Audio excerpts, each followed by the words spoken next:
लालपुर गांव में रामचंद्र नाम का एक व्यापारी रहता था।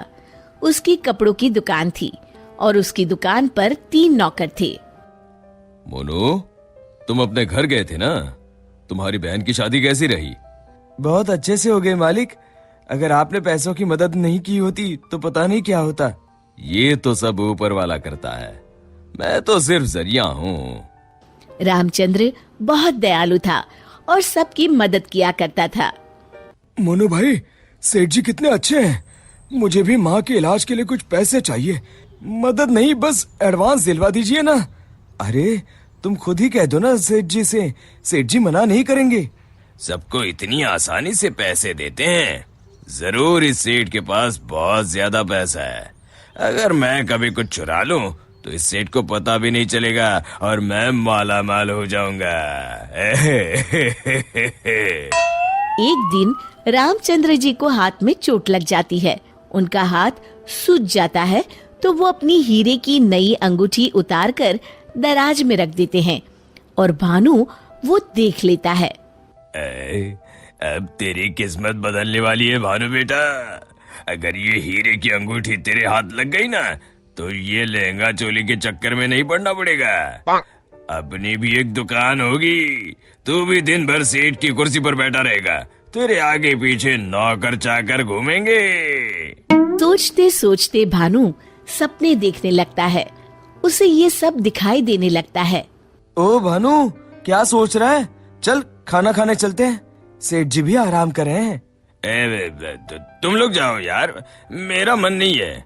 क्यों? तेरी तबीयत तो ठीक है ना? हाँ भाई, मेरी तबीयत एकदम दुरुस्त है, बस कुछ करने का मन नहीं है। चल ठीक है, हम खाना खा के आते हैं। जैसे ही लोग बाहर जाते हैं, भानु मौका देखकर अंगूठी निकाल लेता है।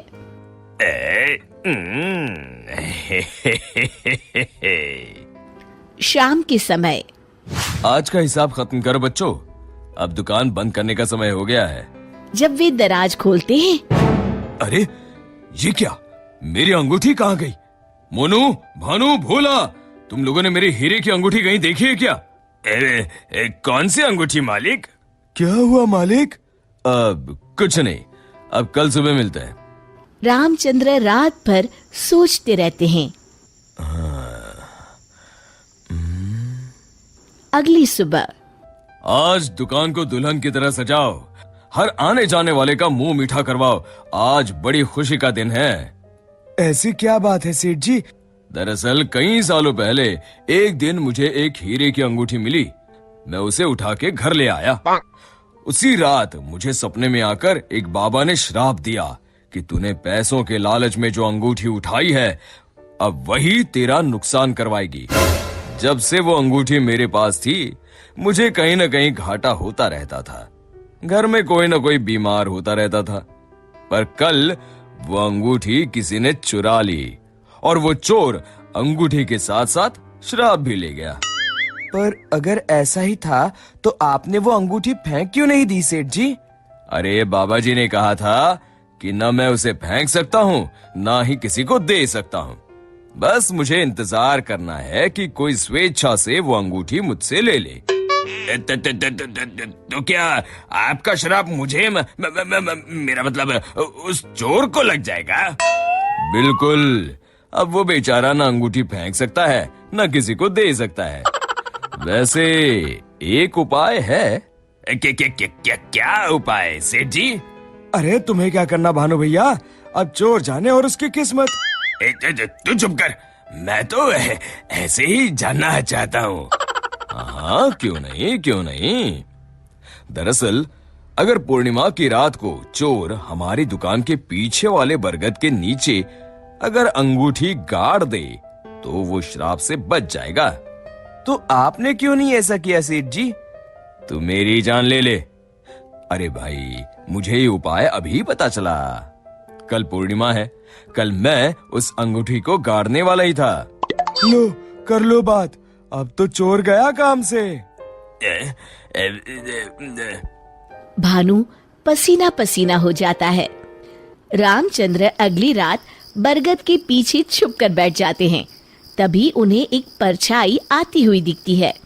जैसे ही वो परछाई पेड़ के नजदीक आकर गड्ढा खोदने लगती है, रामचंद्र जी सामने आ जाते हैं।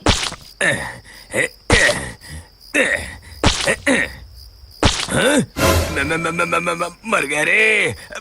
मुझे माफ कर दीजिए सेठ जी। क्यों, क्या सोचने लगा भानु? माफ कीजिए, मैं हाथ जोड़ता हूँ, आपके पैर पकड़ता हूँ, मुझे माफ कर दीजिए। मुझे इस शराब से मुक्ति चाहिए। ये क्या अगड़म बगड़म बोल रहा है? शराब से मुक्ति चाहिए तो प्रायश्चित कर और कसम खा, आज के बाद कभी चोरी नहीं करूंगा। नहीं नहीं नहीं नहीं नहीं करूंगा मालिक, मुझे पुलिस को मत सौंपिएगा, चाहे नौकरी से निकाल दीजिए। मैं कल ही चुपचाप गांव छोड़ के चला जाऊंगा। मैं नया काम देख लूंगा और कभी चोरी नहीं करूंगा। वादा? वादा मालिक, वादा। अरे भाई, अगर तुम वफादारी की कसम खाओगे तो मैं तुम्हें काम छोड़कर कैसे जाने दे सकता हूँ। आप सच में महान है मालिक, आप सच में महान है। महान तो वो ऊपर वाला है। अब चलो काम पर लग जाओ। शिक्षा, अगर किसी को अपनी गलती का एहसास हो जाए तो उसे माफ कर देना चाहिए।